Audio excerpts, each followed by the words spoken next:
We want to be consulted. And then we'll decide collectively if it's a good deal.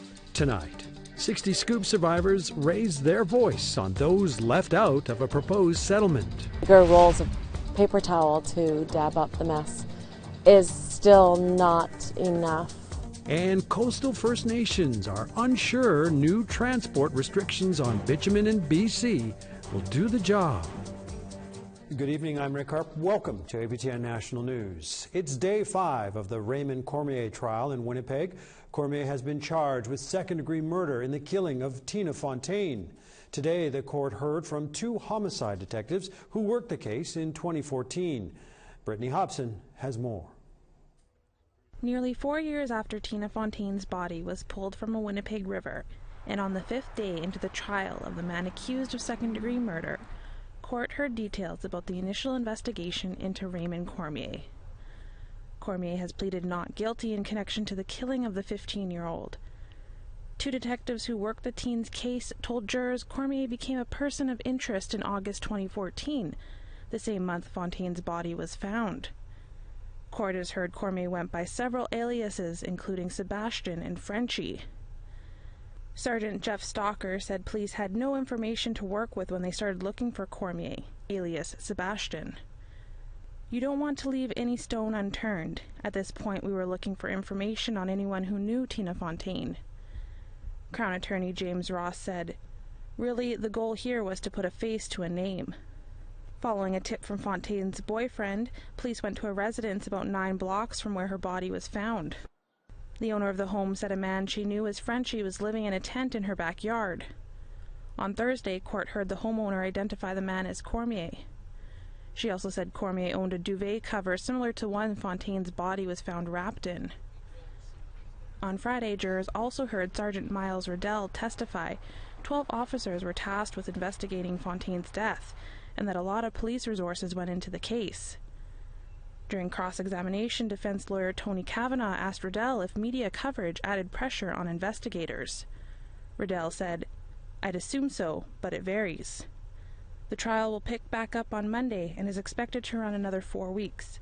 Brittany Hobson, APTN National News, Winnipeg. Meanwhile, in Battleford, Saskatchewan, another high-profile court case continued today, day 4 of the Gerald Stanley trial. The 56-year-old farmer accused of second-degree murder in the death of 22-year-old Colton Bushy. Today had Stanley's lawyer cross-examine the prosecution's final witness. The judge also addressed inconsistencies in recent testimony from 2 key Crown witnesses. APTN's Chris Stewart reports. The day after 2 witnesses who were with Colton Bushy on the afternoon he was fatally shot admitted to lying in police statements, the judge told jurors they will have to consider if the differences in statements are significant and why the witnesses changed their stories. Cassidy Cross admitted Thursday that he had lied to police in his initial statement about carrying a gun, how much alcohol he had consumed, and about breaking into a truck on the day his friend was killed. Belinda Jackson initially told police she saw a woman shoot Bushy. Today, in court, most of the time was spent over the gun belonging to Gerald Stanley. RCMP gun witness Greg Williams noted one of the casings found near Colton Bushy's body showed an unusual bulge. He was not sure what caused the shell bulge. He said, in his opinion, it could have been caused by mechanical malfunction. Defense lawyer Scott Spencer asked if it could have been a possible hang fire, where there was a delay between pulling the trigger and the bullet firing. Williams testified the maximum delay would be half a second. Scott mentioned the ammunition was 60 years old. Williams agreed that ammunition that old would possibly be rusted. The prosecution rested. Instead of issuing their opening statement, the defense introduced their first witness. Firearms and ammunition expert John Irvin testified the gun was able to fire properly. He told the court that the bullet with the bulge was 403 thousandths of an inch out of battery, which means it was fired without being fully inserted in the chamber. Evans' testimony continues. The defense will present their opening statement on Monday. Chris Stewart, APTN National News, Battleford, Saskatchewan. A man from Siksika Nation, east of Calgary, is suing the RCMP for damage and trauma caused by a violent arrest back in 2016. And according to Christian Duck Chief's lawyer, his client continues to suffer from his injuries. APTN's Tamara Pimentel has more. This is Christian Duck Chief, one day after RCMP allegedly used excessive force in 2016. He told me on the phone, he said, "Dad, I felt my nose smash." He said, "I felt them break my nose, and I was crying for them to stop." He said, and they wouldn't stop. They just kept elbowing me over and over. On Thursday, Duck Chief and his wife Chantel Stonechild filed a statement of claim suing the police for nearly $2 million. The claim alleges that around 6 in the morning on April 1st, 2 officers knocked at their door during a routine investigation that had nothing to do with the plaintiffs. The door was answered by an 8-year-old child. Without a warrant, the officers pushed past the child and found Duck Chief and Stonechild asleep on their bedroom floor, naked. The officers attempted to handcuff Duck Chief while he was asleep. Unaware what was happening, Duck Chief bit an officer's finger in self-defense. Both officers then began to beat Duck Chief, and after, when he asked to put clothes on before entering the police vehicle, the officers refused. He was then taken to the Gleason RCMP detachment. Duck Chief's lawyer, Dale Fedorchuk, says what happened next is unheard of. What I do find unusual is that they would take this individual out of his home nude. They would place him in a police cruiser nude. They would walk him through a detachment where there are police personnel and civilian personnel nude. And then only after he's in a cell would they give him a pair of underwear to put on. That I consider to be unusual. After 20 minutes in the cell, Duck Chief was taken to hospital. He underwent reconstructive surgery after multiple injuries to his face and body. Duck Chief was charged for resisting an arrest and assaulting an officer. All charges have since been dropped. Fedorchuk says Duck Chief filed a complaint to the police commissioner, but no steps have been taken. I do feel that that investigation needs to be conducted, and a determination must be made whether this is a systemic problem on Siksika Nation or whether this is an isolated event. The police have a positive duty to protect somebody's dignity, and in this case we're alleging in the statement of claim that they did not go far enough to protect Mr. Duck Chief's dignity. Since this case is before the courts, RCMP told APTN News they are unable to comment at this time. Tamara Pimentel, APTN National News, Calgary. Time for a break. When APTN News returns, all hands on deck. A joint response to a diesel spill in BC includes support from the Squamish Nation. Please stay with us.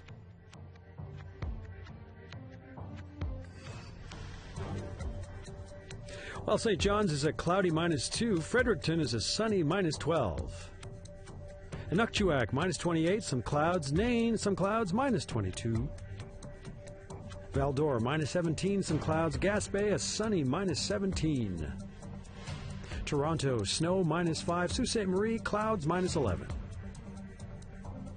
Big Trout Lake, some clouds -24. Kapuskasing, a sunny -19. Churchill, sunny -26. The Pas, -23 and sun. Dauphin, -19 and sun. Winnipeg, -21 and sun. Swift Current, some clouds, mostly clouds actually, -21. Uranium City, -26 and sun. La Ronge, a sunny -24.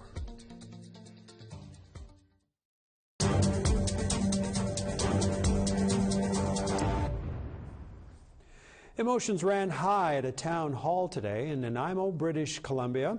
Led by Prime Minister Justin Trudeau, the event saw the leader take some heat from people critical of his support for the Kinder Morgan pipeline. Please. I think I'm okay. It's okay. In one exchange, a woman was almost in tears as she expressed her disappointment in the PM. Despite such fierce opposition, Trudeau is adamant that protecting the environment and growing the economy are goals that can and should be pursued together. If you guys sit down and behave until I get to you, I will give you the mic. Show of hands. Who thinks it's time for these people to leave? Okay. Thank you. Please go. Yes, we're going to ask the police to remove you. And as you can hear, the Prime Minister's patience seemed to wane at times as some in the audience shouted as others were discussing the pipeline, with a number of them even escorted out by police. Still with the issue of pipelines, the British Columbia government has announced that they will now restrict the amount of diluted bitumen, or dilbit, that can be transported through the province. They say they will do so until they can find out if or how they can clean up dilbit in the event of a spill.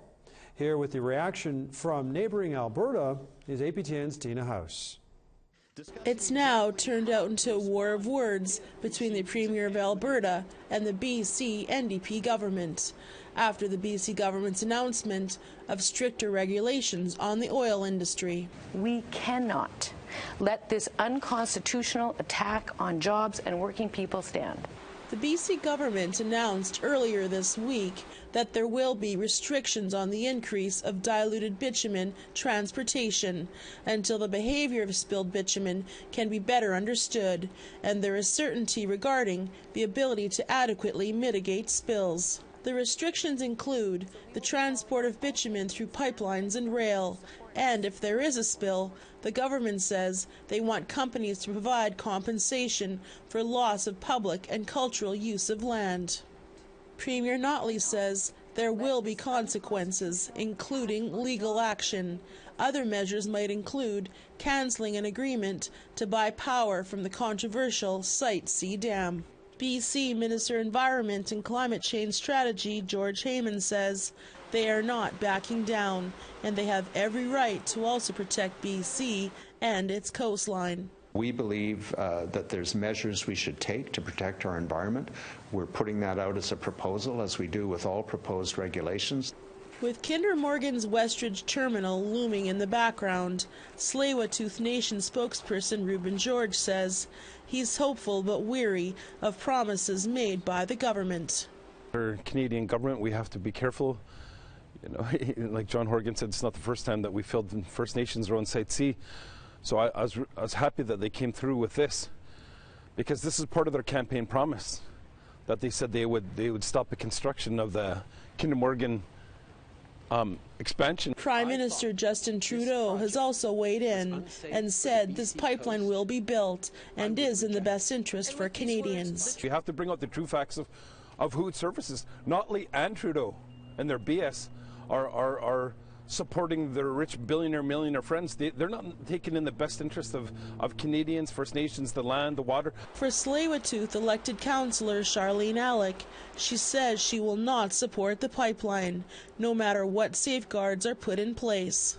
Bigger rolls of paper towel to dab up the mess is still not enough security for me to say that this is a good project. It's still not good enough. Despite the announcement earlier this week by the BC government, Kinder Morgan continues its construction across the ocean here at their Westridge dock in Burnaby, making way for more tankers to carry more diluted bitumen across these waters. Tina House, APTN National News, North Vancouver. And yet another related story for you from British Columbia. A derelict barge has sunk in Howe Sound near Vancouver. Located just offshore from Port Mellon along the Sunshine Coast, the barge sank early Wednesday morning. The Coast Guard says about 200 liters of diesel spilled into the ocean. Cleanup crews have set up booms to contain the spill. Although most of the fuel will evaporate, there are fears that what doesn't could contaminate shellfish in the area. Leaders from the Nishnawbe Aski Nation gathered in Thunder Bay this week. Treaty relationships, child welfare, and a visit from the province's premier were some of the highlights. Willow Fiddler has more. The Winter Assembly wasted no time calling out Ontario Premier Kathleen Wynne on the province's role as treaty partners. Ontario has the ultimate upper hand, a veto power over anything the province wants at any time on our land, they will take. Chief Dinah Kinate from North Caribou Lake told the Premier that First Nations need control over their own jurisdiction when it comes to land use planning, such as all-season roads. So yes, we'll work with you to sort out the jurisdictional piece, for sure. Grand Chief Jonathan Solomon from Mushkegowuk Council said treaty rights are supposed to supersede government policies and legislations. They need to come to realization that their system hasn't worked for many, many years, over 100 years. even in the area of policing and more specifically child welfare. Their system hasn't worked. Creating new systems and closing the gaps in healthcare, education, justice, and child welfare was discussed during the three-day assembly. Ontario's chief coroner is currently reviewing 11 deaths of youth from Northern Ontario who died while in foster care placements. 6 of those children are from Nishnawbe Aski Nation. Is that we saw issues across those 11 deaths that raised concern for us, and that's why we're proceeding with this. The difficulty with a youth being placed hundreds of kilometers away without having any, cultural identity or ability to have any cultural connection because they're so far away. Members of the Youth Council thanked the chiefs for including them, and Carol Barkman delivered a strong message on behalf of the youth. We also never want to be afraid to talk about issues, such dark issues like sexual abuse and assault, bullying and lateral violence, and the link these issues have to the suicide epidemic in our communities. The Nishnawbe Aski Nation will hold its next assembly this spring in Timmins. Willow Fiddler, APTN National News, Thunder Bay. A 60 Scoop organization continues to be critical of a proposed settlement to survivors. The $750 million offer arose out of an Ontario-based class action suit, but critics say it falls short because it fails to include Métis or non-status survivors. To help raise awareness of their concerns, the National Indigenous Survivors of Child Welfare Network announced that March 16th will launch a new National Day of Solidarity. An information session is planned for Ottawa on February 19th. According to a co-founder, survivors should not be rushed into this agreement. I want to make sure that survivors get a fair justice and are validated and heard. That's what this is about. It's easy to just take money. It's easy to just throw money at people. We want acknowledgement. We want validation. We want to be consulted. And then we'll decide collectively if it's a good deal for us. Time for a break. When we return, meet a young Ojibwe actor making waves in the film industry by taking to the ice. Stay tuned.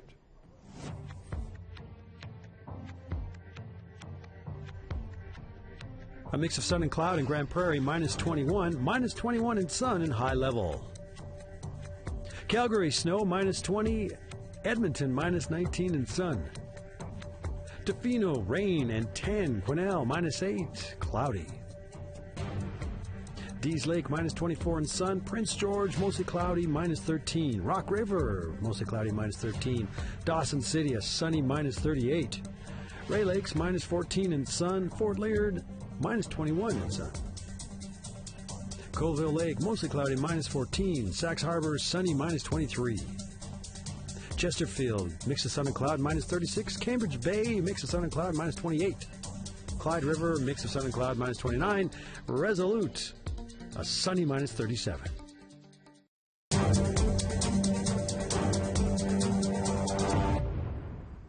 Thanks for staying with us.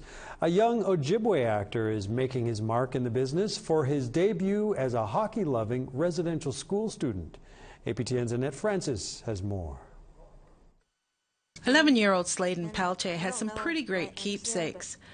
And this is take one. This was the last scene that was shot in the movie. So they would be like, this was camera B, so they would be, Bravo, 55, Norman, take one. Palche played a boy named Saul in a film called Indian Horse. It's based on the award-winning novel by Richard Wagamese.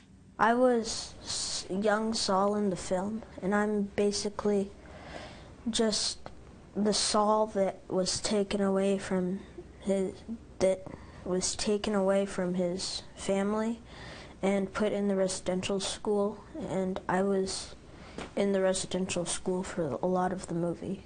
And I'm the flashbacks that the older Sauls would see. Palche has a collection of things from the film, including a jacket he wore and a novel signed by the whole film crew. He also holds bragging rights to a nomination from the Academy of Canadian Cinema and Television for Best Supporting Actor. Palche received the news just a few weeks ago. It is really, really cool because I thought that if it is anybody, it would be one of the other actors that are in the movie. But if anyone, I didn't think it would be me, and I'm the only one who got nominated in. What's more surprising is this was Palche's first time acting. He says he auditioned for the role after seeing posters at a little NHL hockey tournament. There was just this one part of the arena that had a whole bunch of posters that was like, audition for Indian horse and